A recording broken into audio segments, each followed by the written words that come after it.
com grande alegria e imenso prazer estar aqui novamente, né, tentando compartilhar um pouco mais alguma reflexão.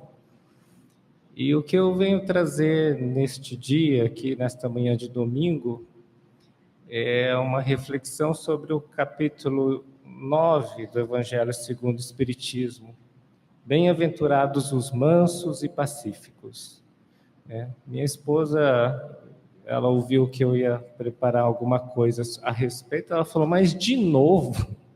Você parece que só fala disso, né? Acho que eu tentei lembrar, assim, na última vez que aqui estive, eu falei algo parecido sobre não violência, algo nessa abordagem, né? E eu olhando, assim, minhas anotações, acho que há uns 2 anos atrás, eu também acho que falei sobre esse capítulo. Aí eu parei e pensei assim, acho que eu estou precisando estudar melhor esse capítulo, né? Alguma coisa ainda me chama a atenção nisso, né? E aí eu vou começar então a minha narrativa aqui, fazendo um comentário, né? Em casa lá eu tenho 3 pets, né? 3 cachorros, mais outro, né? Tem um gato, né? E tem um dos pets, a mais novinha, né? Fez 1 ano de idade agora. Ela tem uma atitude, né? Quando a gente sai para passear com ela na rua, tudo bem, ela vai vendo as coisas, né?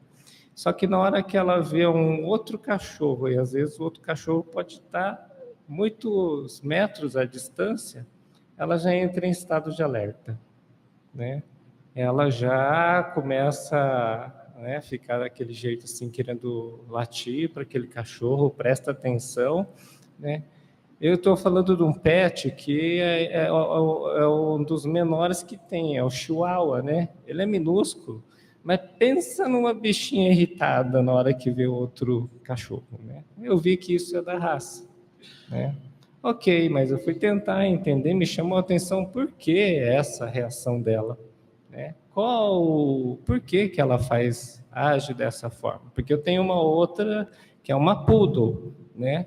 A gente pode estar andando na rua assim, os cachorros da rua estão lá gritando lá nos portões e ela nem liga, vai andando, vai caminhando, né? Nem não chama a atenção, né? E tentando entender um pouco assim o que é o que fazia na Polly, né, a minha cachorrinha, age dessa forma. E é um instinto, né? Uma das emoções básicas que existe nos animais também e existe em nós, que é a raiva, né? Mas é no sentido assim, é uma raiva provocada pela outra emoção, o medo, né? Medo e raiva. Então ela sente medo e automaticamente ela entra na defensiva dela, né? Antes que ela se sente, né, de certa forma atacada, e antes que ela seja atacada, ela já vai para o ataque, né? Você vê ela querendo avançar nos cães enormes, né? E essa reação. E eu acho que esse capítulo tem um pouco a ver com isso, né? Quando a gente lê a palavra bem-aventurados os mansos e pacíficos, né, a gente é remetido para um sentimento não, é uma emoção, que é essa emoção básica, a raiva, né? Não sei quem teve a oportunidade de assistir aquele filme Divertidamente, né? O Divertidamente 1 lá, o filme, o desenho animado lá da Disney, ele trabalha primeiro aquelas 5 emoções básicas, né? Alegria, tristeza, raiva, medo e o nojo, né? Que foi classificado como as 5 emoções básicas. No Divertidamente 2, já entram outros, né, componentes um pouco mais complexos que isso, né?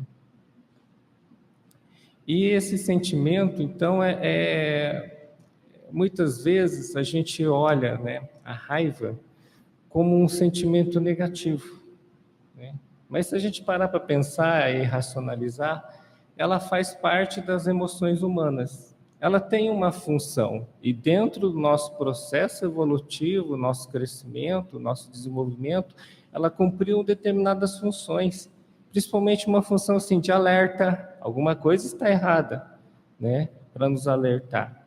E muitas vezes a gente tenta, como diz, suprimir esse sentimento ou negar esse sentimento, né? O que eu queria trazer para um primeiro momento como reflexão aqui é que a gente não deve encarar essas emoções que a gente sente como coisas negativas, mas como fazem parte de nós e a gente aprender a educar essas emoções, né?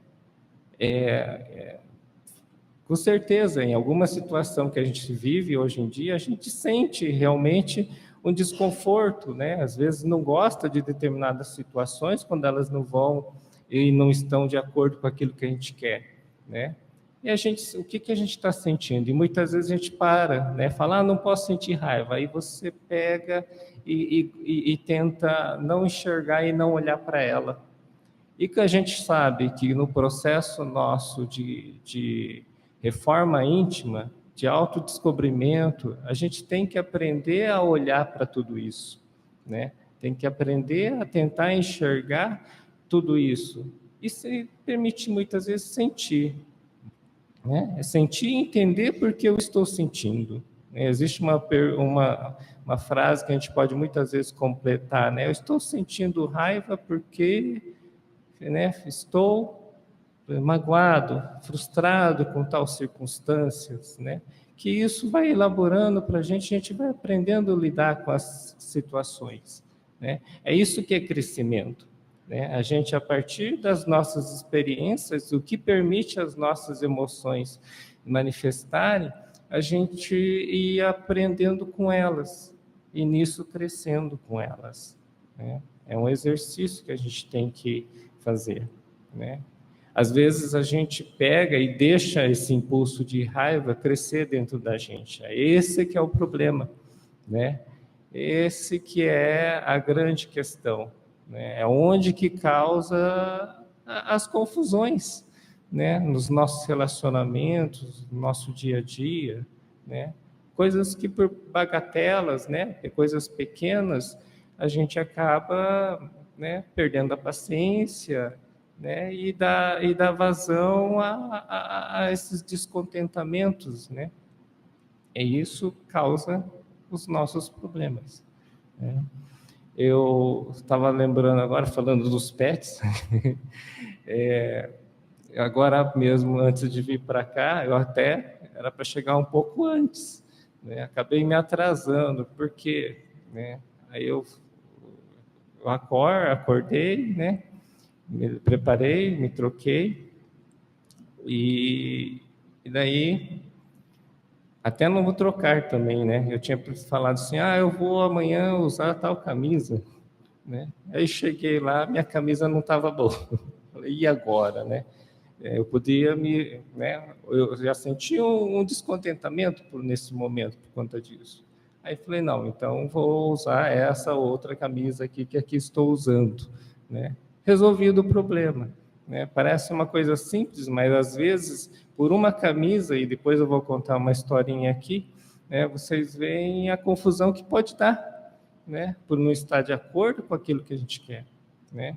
E aí eu fui, meus cachorros vieram me cumprimentar, tudo, né?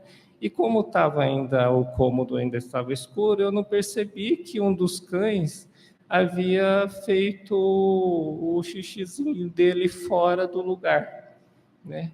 E assim, imagine o Anderson lá, de repente, pisando numa poça de xixi e saindo andando pela casa. Foi isso que aconteceu agora há pouco de manhã, né? Então, aí eu demorei, acho que depois até para achar onde que estavam as minhas pegadas e sair limpando lá, foi em alguns minutos a mais, né? Antes de vir para cá, né? Ainda bem que eu estava estudando esse capítulo, porque senão eu poderia ter ficado nervoso, bravo, esbravejado, né? Falei, bom, respira fundo, qual a solução, o que eu posso fazer, vamos limpar aqui, né? E vida que toca, né? Eu acho que tudo isso, né, são pequenas coisas que eu estou dizendo, né, no nosso dia a dia e que vai podendo fazer a diferença. E é isso que o capítulo vem trazer, talvez, para nós pensarmos, né? Aqui no início do capítulo, Allan Kardec colocou, né, dois enunciados do Sermão da Montanha, né? Bem-aventurados os mansos, porque eles possuirão a terra. Bem-aventurados os pacíficos, porque serão chamados filhos de Deus. Ouvistes o que foi dito aos antigos: não matarás, e quem matar será réu no juízo. Pois eu vos digo que todo o que se ira contra o seu irmão será réu no juízo. E o que disser a seu irmão, raca, será réu no conselho. E o que disser, és louco, merecerá a condenação do fogo do inferno. Bem-aventurados os mansos, porque eles possuirão a terra. Bem-aventurados os pacíficos, porque eles serão chamados filhos de Deus.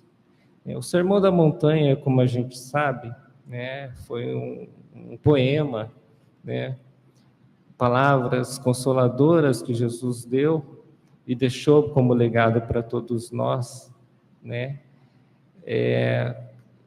de esperança, né? Bem-aventurados os mansos, bem-aventurados os pacíficos, bem-aventurados os aflitos, os que têm fome e sede de justiça, né? E aqui, Allan Kardec nos coloca uma observação que desde os tempos, né, que a gente imemoriais, que a gente vê da humanidade, aqueles, os mansos, os pacíficos, aqueles que tentam, né, se conduzir a sua vida nessa condição, são muitas vezes os que mais sofrem, prejudicados por aqueles que usam a força, os mais fortes, né, que exploram muitas vezes essas situações, essas condições, né. Porque ele diz, bem-aventurados os mansos, porque eles possuirão a terra. Né? Se olharmos hoje, né, entendemos que no mundo de provas e expiações ainda existe esse sofrimento, essa diversidade em que muitas vezes os mais fortes, né, os mais violentos parecem levar vantagem em tudo. Mas estamos vivendo agora um momento de transição, né, de um mundo de provas e expiações, estamos caminhando diante de todas as circunstâncias que podem parecer complicadas, complexas, mas para o mundo de regeneração. E nesse mundo de regeneração, ou nos mundos mais felizes, né, os atributos daqueles que vão viver neste mundo, ou de nós, pelo menos até nós mesmos, colocando assim, nós um pouco mais evoluídos, seriam atributos que a gente tem que conquistar. Então é uma característica, né? Uma característica de todos conseguirem, talvez, um mundo que a gente sonha, em que todos possam viver em harmonia, né? Em concordância, né? Com os outros, né? Em respeito com uns com os outros. Este é o mundo que muitos de nós almejam, né? E essa é uma característica, então, que deve existir. Então, realmente, é isso, é o óbvio, né? Que essa característica é um atributo de quem vai estar mais à frente nesses mundos melhores, né? Então, é um atributo dos quais nós, aos poucos, teremos que ir trabalhando, né? E o processo da gente poder fazer essa melhoria dentro de nós é isso, é começar muitas vezes fazer esse exercício de começar a olhar para dentro de nós e conseguir entender o que a gente sente, né? Eu digo assim, que na hora que eu vi lá o que os meus pets tinham feito hoje de manhã, na hora eu fiquei meio bravo, né? É isso. E aí vamos vendo em outras coisas do dia a dia. Muitas vezes alguém chega e fala alguma coisa, a gente não gosta, né? Ou muitas vezes a gente tem um pensamento a respeito de uma coisa, uma postura, e o outro tem uma postura diversa de nós, e a gente não concorda, e isso já é motivo para a gente ficar com raiva dessas pessoas. Às vezes não entende, como que eu vou traduzir assim, essa frustração que a gente sente muitas vezes, então a gente não consegue qualificar como raiva, mas estou dizendo assim, que ela é a origem de alguns sentimentos, né? Então, tipo assim, né? Ficar frustrado, porque aquela pessoa me falou, agiu dessa forma ou pensou dessa forma, eu fiquei magoado com aquilo que foi dito, né? Que foi feito, não concordando com isso. Mas tudo parte dessas emoções. Então, a gente realmente entender que essas emoções fazem parte de nós, elas têm uma função para nós, cumprir uma função evolutiva, ainda continuarão fazendo parte de dentro de nós, e a gente tem que aprender a lidar com isso, né? Tem um outro subcapítulo aqui, né, desse mesmo capítulo aqui do Evangelho segundo o Espiritismo, que acho muito interessante, né, que está nas instruções dos Espíritos, que fala sobre obediência e resignação. Quando eu escutei aqui, eu vejo essas palavras e li o capítulo, eu lembrei também de uma outra palavra, né, talvez muito interessante, que é a palavra aceitação, né? A aceitação vai no aspecto da gente conseguir entender muitas vezes e aprender que algumas coisas ao nosso redor, muitas vezes, não podem, não estão fora do nosso limite de alcance para ser modificadas, né? E muitas vezes, por conta disso, a gente sente raiva, né, disso, né? Então a aceitação ela faz a gente refletir sobre um outro caminho a buscar, né? Eu achei muito interessante uma fala do Haroldo Dutra, né, sobre aceitação. Ele falou assim que quando não temos a primeira compreensão é a gente entender que às vezes não tem nada que possa ser feito, mas ao mesmo tempo algo pode ser feito, né? E esse algo que pode ser feito não está externamente a nós, é dentro de nós, né? Se eu não posso mudar, talvez ainda, ou por enquanto, a condição externa do que acontece ao meu redor, o que eu posso mudar dentro de mim? Qual a minha disposição e o meu olhar que eu posso trabalhar, né? Se eu, de repente, eu sou alguém que tem um impulso, assim, uma tendência a ser muito colérico, né? O que eu posso, então, né, tipo, para que isso não cause prejuízo, o que eu posso trabalhar internamente dentro de mim para que eu possa melhorar, né? O que eu posso fazer com tudo isso, né? Tipo, né, hoje, esses dias atrás, nós vimos noticiários aqui, aquele grande incêndio, né, de grandes proporções lá em Los Angeles, nos Estados Unidos, né? Eu vi as cenas lá, né? Tinha lugar assim que você olhava e falava, não dá para fazer nada aqui, né? Mas e aí? Diante disso, você vai ficar passivo e deixar o fogo vir e te consumir, né? Você tem que fazer alguma coisa, pelo menos. Vou me preservar, fugir, né? Sair desse lugar em chamas, né? Então, sempre existe um caminho, alguma coisa a ser feita, né? Existe um termo que as pessoas falam que chama-se sequestro emocional, né? Como diria que seria isso? É como se de repente uma dessas emoções tomasse conta de nós e a gente não conseguisse enxergar mais nada. A gente age num automático dessas emoções, né? Nesse filme o Divertidamente 2 aí aparece lá um estado de humor que é a ansiedade, né? E aí o personagem lá, a ansiedade tenta dominar tudo, tomar conta de tudo. Na hora que vi a expressão sequestro emocional, me lembrei dessa situação, em que aí foi nesse automático da ansiedade, aí a personagem, a menina lá, estava entrando numa crise de pânico por conta disso, né? E ficava preso nisso.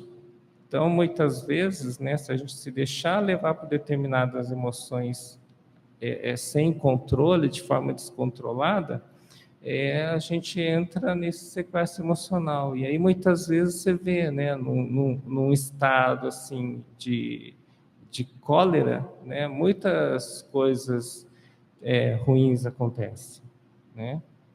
Às vezes uma brincadeira, algum colega, um amigo vem conversar com você, né?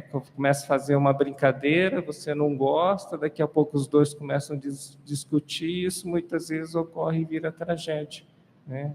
Às vezes eu acompanho o noticiário da região, esses dias teve algo parecido numa cidade próxima aqui a nós, né? Duas pessoas que acho que eram amigos, por brincadeira de um com o outro, no final um morreu, né? Nessa brincadeira que os dois começaram depois de discutir, né?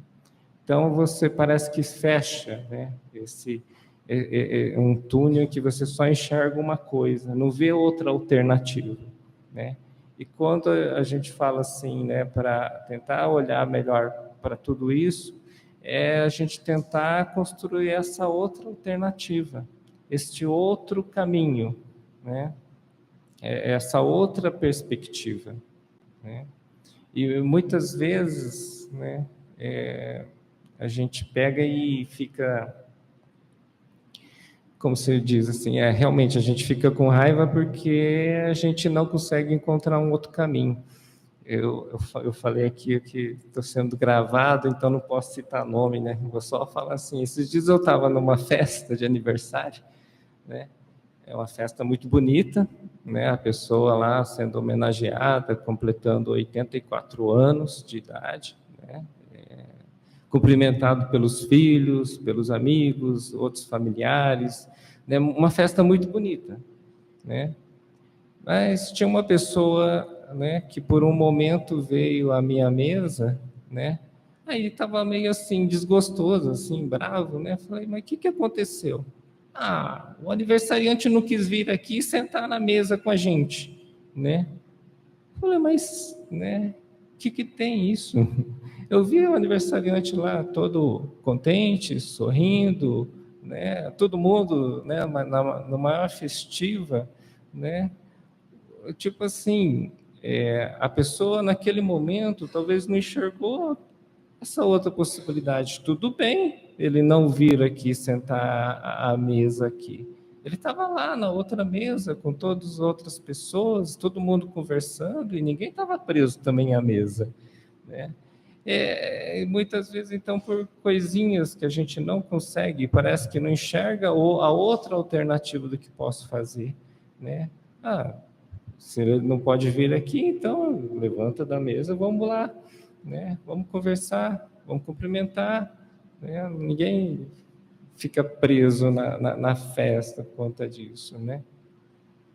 E aí a gente se prende a algumas coisas, algumas estruturas. A gente tem que tomar muito cuidado com essas estruturas que fazem uma amarra na gente, né? Esses dias mesmo também, aí é outro aniversário, esse foi da minha mãe, né? A minha mãe vai escutar isso aqui, depois vai querer me falar, filho, o que é isso que você está falando, né? Mas aí ela veio contente falando, né? Fui cumprimentar ela pelo aniversário dela, né? Ela veio contente me mostrar lá uma cadeirinha, sabe aquelas cadeirinhas de alumínio, né?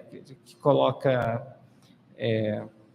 na praia, né? É bem leve de carregar, né? Ela tem 80 anos de idade, então ela falando assim, ó, a cadeirinha aqui muito muito boa, né? E na hora que ela veio perto da gente conversar, ela trouxe a cadeirinha, abriu a cadeirinha, sentou, né? Até para mostrar a cadeirinha todo contente. Falei, nossa, que bom, né? Aí, ok, ela estava feliz, tudo, né? Mas depois ela me diz assim, nossa, eu esperei 10 anos para conseguir comprar essa cadeirinha. Eu pensei assim, 10 anos? Mas por que 10 anos para comprar essa cadeirinha? Né?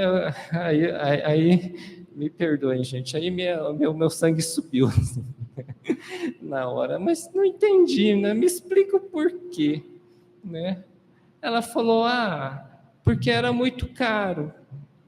É muito caro? Mas quantos que a senhora pagou nessa cadeirinha, né? Que ela, acho que ela fez, a minha irmã vinha ter até o hipermercado aqui perto, aqui, né? E comprou lá essa cadeirinha. Falei, R$ 90. Falei, 10 anos sem comprar essa cadeira, porque é muito caro. E qual o preço? R$ 90. Aí o sangue subiu mais ainda, né? Ai, ai. Aí eu só falei assim, respirei e falei, faz a conta. Se essa cadeirinha durasse só um ano que fosse, né? Porque é de alumínio, ela dura, né? Por R$ 90, a senhora estaria gastando acho que uns R$ 9 por mês. Eu fiz, depois eu peguei a calculadora, dá 25 centavos por dia. Né? A senhora demorou tanto para comprar essa cadeira e realizar essa vontade, esperou 10 anos por conta disso, né? Então a gente tem que tomar cuidado com algumas estruturas. Ela colocou na cabeça dela que aquilo era muito caro, né? Seria um supérfluo para comprar, e aí, né? Ficou assim. Né? Eu respirei o fundo, bom, agora a cadeirinha está aí, ela vai curtir, então tá bom, né? Mas serve como, às vezes, uma observação para nós também, né? Com as nossas estruturas e como a gente vai reagindo diante das situações que a vida vai nos colocando, né? Aí, na questão que eu falo, né, da aceitação, né? A gente tem que tomar cuidado para não confundir essa aceitação das coisas da vida como passividade, né? Passividade é você se entregar e ficar parado, né? E ao contrário, né, uma aceitação muitas vezes é uma força ativa. Se nada, às vezes, é porque você está procurando o que você pode fazer. Aí, se realmente, diante das situações externas a nós, a gente não consegue fazer nada, aí alguma coisa ainda que a gente consegue fazer, que é algo interior, dentro de nós, né? É uma mudança interna dentro de nós. Existe um outro subcapítulo aqui também, das instruções do Espírito, né? É o título A Paciência, né? É muito interessante, daí eu fui pesquisar um pouco sobre a raiva, né? E umas considerações em alguns estudos, né? Que eu sempre colocava assim, a paciência e via também até aquelas pessoas, citava nas pessoas de pavio curto, né? E pelo que eu entendi, essas pessoas de pavio curto têm também algo relacionado com essa emoção, né? Mas não só da emoção em si, mas também por uma experiência muitas vezes traumáticas ou, né, que vem do próprio seio familiar lá atrás, muitas vezes na infância, em que muitas vezes ele precisava estar sempre em alerta, na defensiva, né? E aí essa pessoa, muitas vezes, para não ter que entrar nesse estado de alerta, espero que eu consiga transmitir a ideia aqui, não entrar nesse estado de alerta, ela tem que ter o controle do que está acontecendo à sua volta, né? Ela tem que saber que esse meio ambiente está seguro, está sob controle, né? E muitas vezes, quando alguma coisa tira essa situação de controle, sai daquilo que ele planeja ou que ele espera, aí sai a emoção, raiva, o pavio curto, né? Você eclode isso, dá esse gatilho nessa situação, né? E tem um das virtudes a ser trabalhadas aqui para a gente lidar com isso, né? Que é a paciência, né? É interessante que olhando assim o texto paciência, né? Aqui foi psicografado em 1862, né? E diz assim: a dor é uma bênção que Deus envia aos seus eleitos. Não vos aflijais, portanto, quando sofrerdes, mas pelo contrário, bendizei a Deus Todo-Poderoso, que vos marcou com a dor deste mundo para a glória do céu.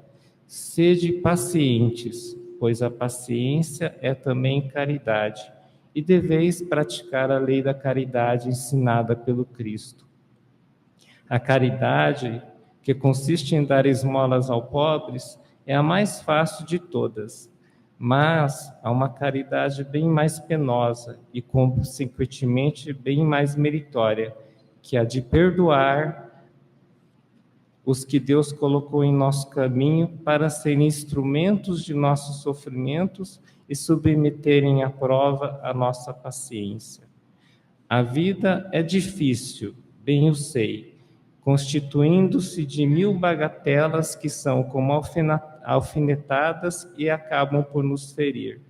Mas é necessário olhar para os deveres que nos são impostos e para as consolações e compensações que obtemos, pois então veremos que as bênçãos são bem mais numerosas que as dores. O fardo parece mais leve quando olhamos para o alto do que quando curvamos a fronte para a terra.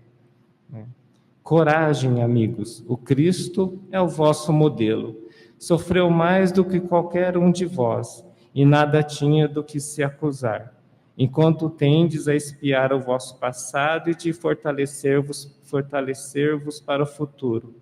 Sede, pois, pacientes, sede cristãos. Esta palavra resume tudo.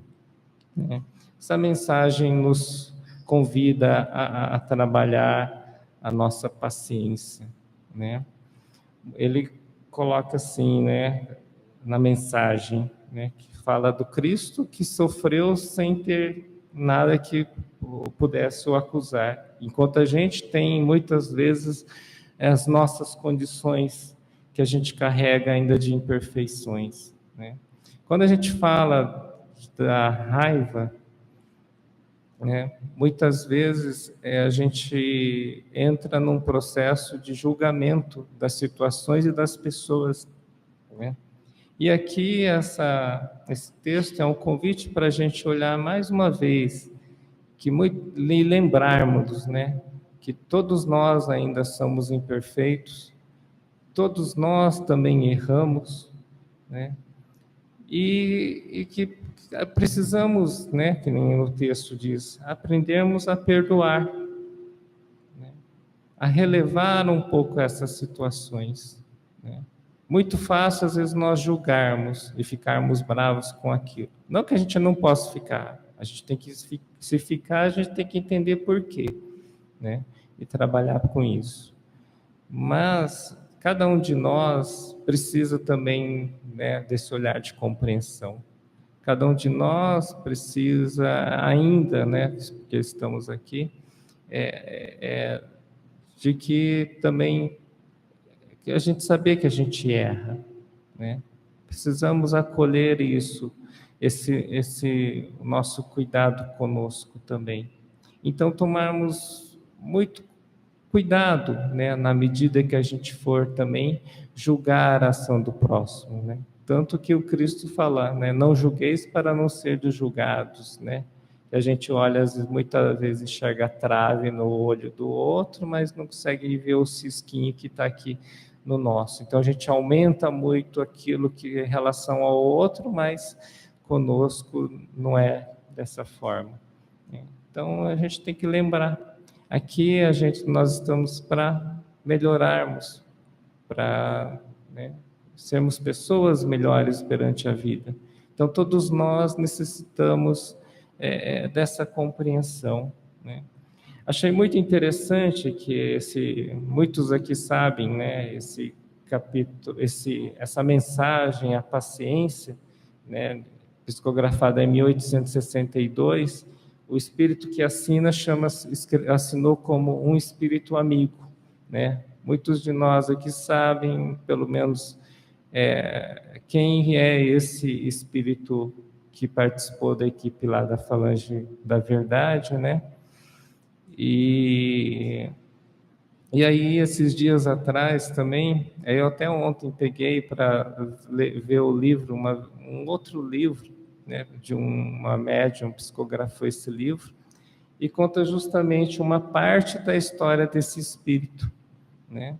A gente está falando aqui do espírito que, numa existência, né, conviveu com Jesus Cristo, na época, né, contemporânea de Jesus Cristo, né, Joana de Cusa, hoje a gente conhece como Joana de Ângeles, né? E a história psicografada por uma outra médium, ela narra uma história que tem início 300 anos mais ou menos antes de Cristo, né? Na Macedônia, na antiga Macedônia, com Alexandre o Grande, né? E da qual ela também participou dessa história. E os personagens afetos a ela, né? Que foi lá o marido dela, os filhos dela, a saga que percorreram depois, até mais ou menos no final agora do século passado, vamos colocar talvez então 100 anos depois dessa mensagem, 1862, em mais ou menos 1900 e pouco, né, o fechamento de uma parte disso, né, o drama daqueles personagens resolvendo uma parte delas só agora mais recentemente. Eu fiquei pensando assim, né? Bem, realmente chama atenção o título, Paciência, né? Para quase haja muita paciência para acompanhar, né, aqueles afetos, né, do coração em uma trajetória para poder ajudá-los, socorrê-los quase 2.300 anos depois, né? Por isso, acho que faz sentido para mim aqui, quando ela colocou assim, que a vida constitui-se, bem eu sei, de 1000 bagatelas que são como alfinetadas e acabam por nos ferir, né? Mas, ao mesmo tempo, né, que ela diz para a gente ser forte, ter esperança, acreditar, né? Sede, pois, pacientes, né? Eu acho que alguém que tinha autoridade para falar isso, né? Muita autoridade, né? E enquanto isso, ela não ficou parada, né? Quem sabe a história desse espírito sabe que a grandiosidade, a elevação, né? Tanto moral, espiritual e intelectual, né? A sabedoria que esse espírito construiu ao longo de sua jornada. Então, ela não ficou passiva diante da situação. Ela buscou, né, se desenvolver de tantas outras formas quanto possíveis para que ela pudesse estar à altura, né, de poder também ajudar esses entes queridos, né? E na grandeza espiritual desse espírito, pelo que eu entendi, né, nessa outra obra em que narra essa trajetória dela, daí ela não só socorreu os entes queridos, mas socorreu uma falange muito enorme, milhares de espíritos envolvidos, né, na área da drogadição. É muito interessante, porque é uma história de uma médium que ela estava, né, viajando pelo Brasil, fazendo algumas palestras, e em um dos centros que ela estava lá, ela foi convidada, até acho porque era numa época próxima ao Natal, e muitos dos participantes da reunião mediúnica haviam viajado e haviam ficado só 5 integrantes. E ela foi convidada a participar, né? E nisso ela participou. Só que foi uma sessão muito diferente, e em que vieram, ela falou que houve um socorro muito grande, né? Com a falange de Maria de Nazaré. E depois ela só viu, né, uma cidade, ela disse, imensa, uma cidade imensa, né, no umbral, né, que foi totalmente destruída. E o espírito que estava à frente dessa cidade, né, jurando vingança a todos. E ela só viu em um momento que ela acompanhou, né, quando tinha já, o espírito estava retornando, esse espírito estava retornando aos escombros daquela cidade, e ela ainda, mediunicamente, ela estava meio que vinculada a ele, e ela percebeu que aquele outro espírito de alta elevação espiritual, acompanhava de perto, né? E em um determinado momento se fez junto aquele no plano lá do umbral, ela se fez visível e olhou para a médium e disse: agora é comigo, né? Agora, e tipo assim, aí ela foi desvinculada e ela retornou à sessão. Só que ela ficou curiosa, o que aconteceu depois disso? Eu quero saber tudo o drama, né? Ela pediu autorização da espiritualidade, né? E o espírito mentor dela disse: vou ver, né? Depois, se um dia for permitido, a gente esclarece toda essa história. E acho que demorou quase uns 10 anos para ela ter essa permissão. E aí depois, então, ela obteve autorização para psicografar essa parte da história, que culminou com o socorro de muitos e muitos espíritos aí, né? Que seria, então, né, a personagem, né, Joana de Ângeles, e outros conhecidos também, até alguns encarnados, né, que participaram desse enredo, né. Mas eu fiquei imaginando depois, associando, né, quanto tempo, 2.300 anos depois, e quantos de nós, talvez, também não necessitamos também, então, exercitar essa paciência, né? Sabedores que a gente também tem a nossa necessidade nesse processo de crescimento e de melhoria, né? A coisa boa de tudo isso, né, que, como se diz assim, são virtudes. Virtudes aqui são comportamentos, né, de ser manso, brando, né, a mansuetude. Hoje o pessoal usa bastante o termo mansuetude, né? Eu usava bastante mansidão, mas são sinônimos, né? Mas achei interessante a palavra mansuetude, lembra atitude também, né? A atitude de mansidão, né? E uma atitude é um comportamento, e comportamentos são aprendidos, né? O comportamento violento é um comportamento também que a pessoa muitas vezes aprendeu nas suas experiências, né? Ele aprendeu a reagir de determinadas formas perante a vida de forma violenta, mas também, se a gente aprender a usar a sabedoria e pedir essa sabedoria, a gente consegue mudar um pouco isso e aprender um novo comportamento. Mudar o comportamento, mudar os nossos hábitos não é fácil, muitas vezes, né? Mas é aí que está, a gente não se prender às coisas, não nos fecharmos às estruturas, né? Conseguimos nos abrir para que a gente possa dar abertura a esse novo, para que a gente possa encontrar novos caminhos, né? Encontrar novos caminhos que possam ampliar nossos horizontes e realmente ajudar o nosso progresso, né? Acho que o horário está passando, né? Essas seriam as reflexões, né, que eu queria trazer aqui para nós nessa noite, né? Para a gente conseguir, mais uma vez, talvez reforçando, olhar para dentro de nós, né? Aquilo que nos pega, os nossos sentimentos, mesmo aqueles que parecem coisas ruins, né? Não ter medo de encarar, mas tentar entender por que eu estou sentindo isso, né? Por que eu estou assim? Eu acho que é a pergunta mais básica e essencial para a gente conseguir poder entender, nos situar de como nós estamos e começar a fazer esse trabalho de mudar a nossa realidade, né? Se às vezes talvez mais difícil de fazer isso no nosso entorno, mas pelo menos dentro de nós, né?